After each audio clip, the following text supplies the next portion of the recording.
Hello guys, এই যে দেখতে পাচ্ছ আমাদের মাছ ভাজছে। হ্যাঁ, আপনারা কোনোদিন এইভাবে ভেজেছেন? যদি ভেজে থাকেন কমেন্ট বক্সে বলবেন। প্রথমে মাছটাকে তেলে এভাবে ফ্রাই করে ভেজে নিতে হবে। হ্যালো গাইস, এই যে দেখতে পাচ্ছ ফের তেলে ছাড়া হচ্ছে মাছ।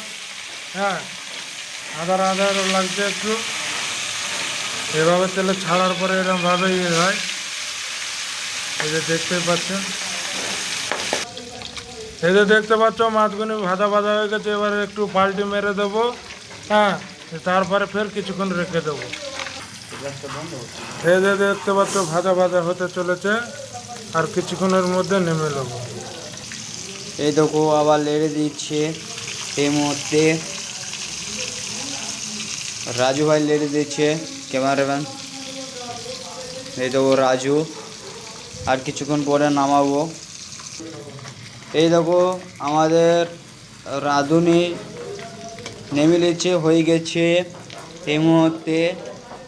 এই দেখো রাঁধুনি।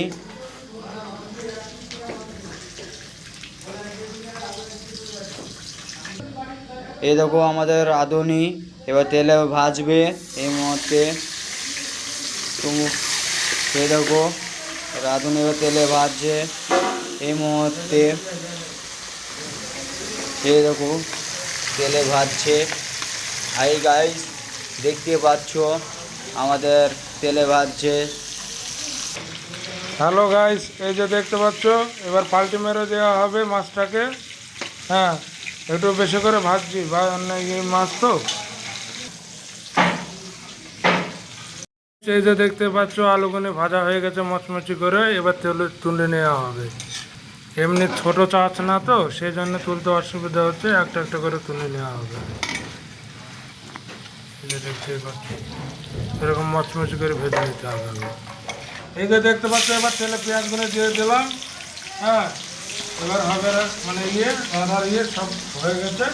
এবার আধার মানে চলছে আর কি। দেখতে থাকুন, আপনারা ফলো করেন।